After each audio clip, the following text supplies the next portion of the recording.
मित्रों नमस्कार। कहा जाता है कि किसी व्यक्ति को पद मिल जाए इसका मतलब यह नहीं है कि उसका कद भी उतना बड़ा हो जाता है। और ऐसा भी माना जाता है दोस्तों कि हर कद वाले को पद नहीं मिलता, लेकिन कद और पद के बीच का जो अंतर है दोस्तों, वही अंतर शत्रुघ्न सिन्हा के कद और शत्रुघ्न सिन्हा के कर्मों के बीच हो चुका है। क्योंकि शत्रुघ्न सिन्हा को बिहार के लोग बिहारी बाबू के नाम से जानते हैं, वैसे ही जैसे पीवी नरसिम्हा राव दोस्तों, आपको बताऊं मैं, जब 1991 में देश के प्रधानमंत्री बने थे तो वो किसी भी सदन के सदस्य नहीं थे, न लोकसभा के न राज्यसभा के। पीवी नरसिम्हा राव ने प्रधानमंत्री बनने के बाद लोकसभा का चुनाव लड़ा। जब लोकसभा का चुनाव लड़ रहे थे पामुलपति वेंकट नरसिम्हा राव दोस्तों, तब उनके खिलाफ उनके राज्य में मुख्यमंत्री हुआ करते थे एनटी रामाराव। तेलुगु देशम पार्टी की सरकार हुआ करती थी आंध्र प्रदेश में, तब तेलंगाना राज्य नहीं बना था। एनटी रामाराव ने पीवी नरसिम्हा राव के खिलाफ उम्मीदवार खड़ा नहीं किया था। क्यों? कहा था कि नहीं, ये तेलुगु बिट्टा है। तेलुगु बिट्टा यानी आंध्र प्रदेश का गौरव। पीवी नरसिम्हा राव पहले व्यक्ति थे दोस्तों, और अब तक अंतिम व्यक्ति हैं जो देश के प्रधानमंत्री बने जिनका जन्म तब आंध्र प्रदेश में हुआ था। शत्रुघ्न सिन्हा का भी वही कद है दोस्तों, बिहार में रहा है, लेकिन क्या शत्रुघ्न सिन्हा ने अपने कद के साथ न्याय किया है? यह बड़ा सवाल है, और इसी सवाल का जवाब दोस्तों आज ढूंढने का प्रयास करेंगे इस वीडियो में। बने रहिएगा अंत तक। हमारा विश्लेषण पसंद आता है दोस्तों तो प्लीज लाइक कीजिएगा, शेयर कीजिएगा। कुछ महत्वपूर्ण बातें शत्रुघ्न सिन्हा को लेकर हम दावा कर सकते हैं दोस्तों, और अगर आप हमारे विचारों से सहमत हैं तो प्लीज लाइक कीजिएगा, शेयर कीजिएगा, जिससे कि अधिक से अधिक लोगों तक बातें पहुंचे। दोस्तों, शत्रुघ्न सिन्हा की पहचान फिल्म अभिनेता के रूप में जब बॉलीवुड में नाम कमाया, यश कमाया उन्होंने, तो चूंकि बिहार एक ऐसा राज्य माना जाता है दोस्तों जो कला के क्षेत्र में, खेल के क्षेत्र में काफी पीछे रहा, लेकिन जब वही बिहार का कोई व्यक्ति जब राष्ट्रीय स्तर पर नाम कमाता था तो बिहार के लोगों को लगता था कि सीना चौड़ा हो जाता था, क्योंकि बिहार एक पिछड़ा हुआ राज्य माना जाता था। और उसी दौरान जब शत्रुघ्न सिन्हा ने अपनी लोकप्रियता की पराकाष्ठा पर थे तो शत्रुघ्न सिन्हा ने राजनीतिक जीवन में कदम रखा। जयप्रकाश नारायण के आंदोलन से उनकी पॉलिटिकल एस्पिरेशन दिखने लगी। और दोस्तों, समय आगे बढ़ता गया। दौर ऐसा आया जब शत्रुघ्न सिन्हा ने एक फिल्म का निर्माण किया, बिहारी बाबू, और उसके बाद बिहार के लोग शत्रुघ्न सिन्हा कोई नहीं कहता बल्कि बिहारी बाबू कहता था। न केवल बिहार बल्कि बिहार के बाहर के सभी लोग, बिहार के बाहर जितने भी लोग, शत्रुघ्न सिन्हा की पहचान ही बन गई बिहारी बाबू की। लेकिन शत्रुघ्न सिन्हा ने एक मर्यादित राजनीतिक जीवन जिया, इसमें कहीं कोई दो मत नहीं है। लेकिन विगत 5 वर्षों से न जाने शत्रुघ्न सिन्हा को क्या हुआ है कि शत्रुघ्न सिन्हा, ठीक है, आप चुनाव लड़े तृणमूल कांग्रेस की टिकट पर, एमपी भी बन गए आसनसोल से, लेकिन यह क्या आवश्यक है कि ममता बनर्जी की डेली चिरौड़ी किया जाए? ममता बनर्जी को ऐसे अलंकारित शब्दों से आभूषित किया जाए जिसके योग्य ममता बनर्जी नहीं है, जो एक्सपोज हो चुकी है ममता बनर्जी। कौन नहीं जानता है कि ममता बनर्जी ने पश्चिम बंगाल की जनता के साथ क्या क्या किया है? कौन नहीं जानता है कि ममता बनर्जी के खिलाफ इस विधानसभा चुनाव में 70% हिंदू आबादी क्यों ममता बनर्जी के खिलाफ एकजुट हुई है? कौन नहीं जानता है कि आज पश्चिम बंगाल में तृणमूल कांग्रेस के कार्यकर्ताओं, नेताओं को आम जनता अंडा और टमाटर से स्वागत कर रही है, रगेद कर उन्हें चेज कर रही है, गली गली बाड़े मारे भागे टीएमसी के नेता और कार्यकर्ता भागे फिरते हैं। क्या कारण है कि अधिकतर नेता और कार्यकर्ता तृणमूल कांग्रेस पार्टी को छोड़कर किसी अन्य पार्टी में शामिल होने का प्रयास करते हैं, लेकिन अन्य पार्टियां उनको अपनी पार्टी में लेने को तैयार नहीं है? क्या कारण है कि ममता बनर्जी की पार्टी को छोड़ने वाले 20 सांसदों को भी भारतीय जनता पार्टी अपनी पार्टी में शामिल करने को तैयार नहीं है, बल्कि उनका उपयोग करने को तैयार है? एनसीपीआई बनवाकर एनसीपीआई एक ऐसी मरी हुई अनजान पार्टी में उनको शामिल करवाकर उनका सहयोग ले सकती है, लेकिन भारतीय जनता पार्टी इस बात के लिए तैयार नहीं थी कि उनको अपनी पार्टी में शामिल किया जाए। भारतीय जनता पार्टी तृणमूल कांग्रेस के उन विधायकों को 80 में से जो लगभग 60 विधायक ममता बनर्जी का साथ छोड़ दिया है डर से, जनता के डर से, जिसे भारतीय जनता पार्टी अपने पार्टी में शामिल करने को इसलिए तैयार नहीं है कि उनके पूर्व कर्म का बोझ भारतीय जनता पार्टी के ऊपर नहीं पड़े। वही शत्रुघ्न सिन्हा उल्टा अपनी जीवन भर की कमाई हुई पूंजी को ममता बनर्जी और उसके बाद लालू प्रसाद यादव जैसे लोगों के पीछे खर्च कर रहे हैं। दोस्तों, शत्रुघ्न सिन्हा जब भी बिहार पहुंचते हैं, अभी भी बिहार पहुंचे और सीधा लालू आवास, लालू अनडाउटेडली बिहार के राजा रहे हैं। लेकिन यह बात क्या शत्रुघ्न सिन्हा को पता नहीं है? दोस्तों, अभी जेएनजी का आंदोलन चला, छात्र आंदोलन चला, शत्रुघ्न सिन्हा को क्या यह पता नहीं कि लालू यादव की पहचान क्या रही है? क्या शत्रुघ्न सिन्हा लालू यादव को केवल 1990 के बाद से जानते हैं? असलियत पता शत्रुघ्न सिन्हा जैसे लोगों को नहीं है क्या? शत्रुघ्न सिन्हा का जन्म, पालन, पोषण सब कुछ पटना में हुआ है। दोस्तों 18 मार्च 1974 को पटना में लाठी चली थी, गोली चली थी। 18 मार्च 1974 को पटना में छात्रों के ऊपर लाठी और गोली चली थी।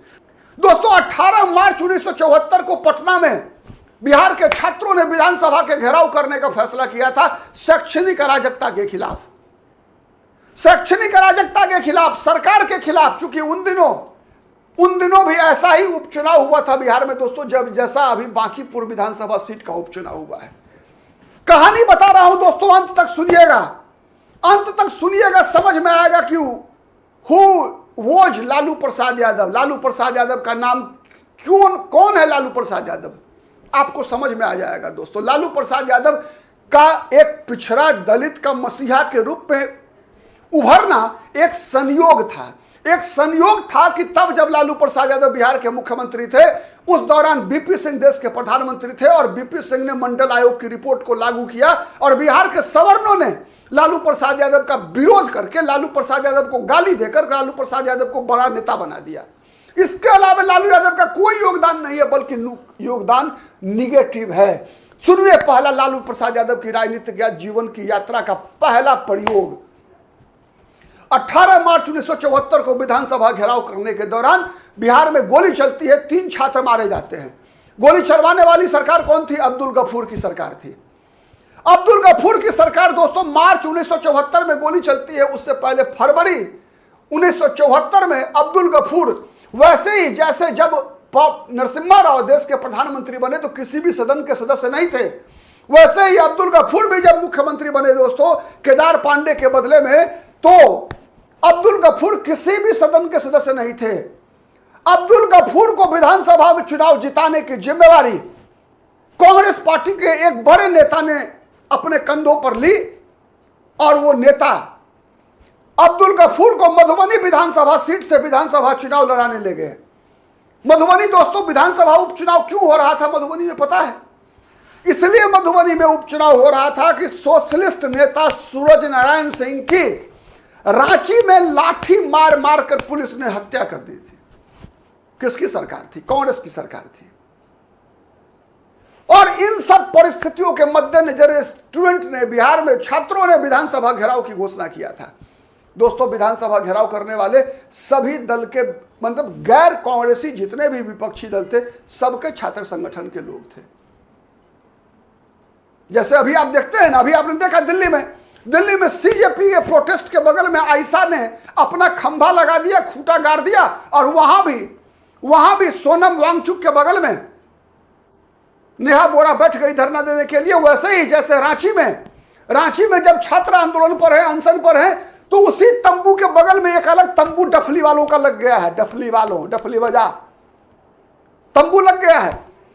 तो उस आंदोलन में भी दोस्तों सभी लोग शामिल थे। गोली चली, 3 छात्र मारे गए। उन दिनों लालू प्रसाद यादव पटना विश्वविद्यालय छात्र संघ के अध्यक्ष हुआ करते थे। नोट कर लीजिए। लालू यादव ने अफवाह फैलाया। क्या फैलाया पता है आपको? कि लालू यादव पुलिस गोलीकांड में मारे गए। पुलिस की गोली से लालू यादव की मौत हो चुकी है। यह अफवाह फैलाया गया और परिणाम स्वरूप पूरा बिहार जल उठा, पूरा बिहार जल गया। क्या सिनेमा हॉल, क्या सरकारी बसें, क्या रेलवे जला दिया बिहार के छात्रों ने, अराजक तत्वों ने। यह था लालू प्रसाद यादव। और उसके बाद की पहचान बताने की आवश्यकता नहीं है। मुख्यमंत्री रहते हुए पद कोई भी मिले, मुख्यमंत्री मिले, पत्नी मुख्यमंत्री रही, रेल मंत्री रही, हर दौर में भ्रष्टाचार भ्रष्टाचार भ्रष्टाचार, केवल आरोप दर आरोप, जेल पर जेल। ऐसे लोगों से शत्रुघ्न सिन्हा जैसे व्यक्ति को मिलना चाहिए क्या, जो बिहार का ब्रांड एम्बेसडर है? कौन सा उदाहरण प्रस्तुत करता है शत्रुघ्न सिन्हा जैसा व्यक्ति, जब ऐसे अपराध में शामिल ममता बनर्जी, लालू प्रसाद यादव से मिलना ही नहीं बल्कि गुणगान करते भी हैं शत्रुघ्न सिन्हा जैसे लोग। और अब तो शत्रुघ्न सिन्हा खुद बदनाम हो चुके हैं यार, खुद चेहरा दिखाने के काबिल नहीं है। रामायण नाम रखा है अपने घर का, पिताजी ने चारों भाई का नाम रखा था। 80 वर्ष हो चुका है इनकी उम्र। अब कोई राजनीतिक महत्वाकांक्षा, अब कोई मंत्री बनाएगा इनको? क्यों शत्रुघ्न सिन्हा नीचे स्तर पर गिर रहे हैं दोस्तों, पता नहीं। घर का नाम रामायण, पिताजी ने 4 भाइयों का नाम रखा, राम लक्ष्मण भरत और शत्रुघ्न। और कर्म यही होता है, हर व्यक्ति को कर्म का फल भोगना होता है। और कई कर्म ऐसे होते हैं दोस्तों जिसकी कीमत अगली पीढ़ी को चुकाना होता है। तो शत्रुघ्न सिन्हा के कई कुछ कर्मों का परिणाम सोनाक्षी सिन्हा पर भी पड़ गया है। सोनाक्षी सिन्हा के भी बयान आपने सुना होगा, नहीं? जंतर मंतर प्रोटेस्ट को जोड़ रही थी वो नैतिकता से, ईमानदारी से, राष्ट्रभक्ति से जोड़ती है। लेकिन रांची पर कोई कमेंट है नहीं। वहां जहां वंदे मातरम का नारा लगता है वहां कोई कमेंट नहीं है, किसी भी सेलिब्रिटी का कोई कमेंट नहीं है। ऐसे किसी भी, तो जब शत्रुघ्न सिन्हा को जाना चाहिए था रांची, नहीं तो लालू यादव से मिलने के लिए पहुंच रहे हैं, लालू यादव से मिलने के लिए पहुंच रहे हैं। और प्रशांत किशोर की प्रशंसा सही है। आज उनको याद आता होगा कि उनका बेटा भी चुनाव नहीं जीत पाया था बांकीपुर से उनका बेटा चुनाव नहीं जीत पाया था। लव सिन्हा विधानसभा चुनाव लड़ा था, पूनम सिन्हा पत्नी भी लड़ी थी, खुद पटना लोकसभा सीट से कांग्रेस पार्टी के टिकट पर चुनाव लड़े थे। जब क्या स्थिति हुई थी। तो कई बार हर व्यक्ति अपने कद के साथ न्याय नहीं कर पाता, पद के साथ न्याय नहीं कर पाता, अपनी लोकप्रियता को जस्टिफाई नहीं कर पाता। कई लोगों के साथ दोस्तों दुनिया में ऐसा आपको भी महसूस हुआ होगा कि इतिहास ने उसके साथ न्याय नहीं किया। कई बार लगेगा कि इतिहास ने फलाने व्यक्ति के साथ अन्याय कर दिया। तो आने वाले दिनों में जब शत्रुघ्न सिन्हा की बातें लिखी जाएगी तो शत्रुघ्न सिन्हा का केवल फिल्मी परिचय, बॉलीवुड का परिचय ही केवल लोग नहीं पढ़ेंगे, बल्कि शत्रुघ्न सिन्हा के बारे में यह भी पढ़ेंगे कि वो शत्रुघ्न सिन्हा जिधर देखा खीर उधर गए फिर, यानी जिधर मिला मलाई उधर ही जाकर, माने रियल लाइफ और रियल लाइफ में शत्रुघ्न सिन्हा ने नेता का कैरेक्टर भी जिया है। और खलनायक, नायक और खलनायक दोनों रूपों में जनता ने उन्हें स्वीकार किया है। लेकिन दोस्तों शत्रुघ्न सिन्हा को तो नायक और खलनायक के रूप में लोग स्वीकार कर सकते हैं, लेकिन बिहार के लोग बिहारी बाबू से नायक की अपेक्षा कर रहे थे। लेकिन ये नायक रियल लाइफ में भी खलनायक जैसा दिखेगा, शायद कम लोगों ने अनुमान लगाया होगा। आप क्या सोचते हैं कमेंट करके बताइएगा। आज के लिए इतना ही, नमस्कार।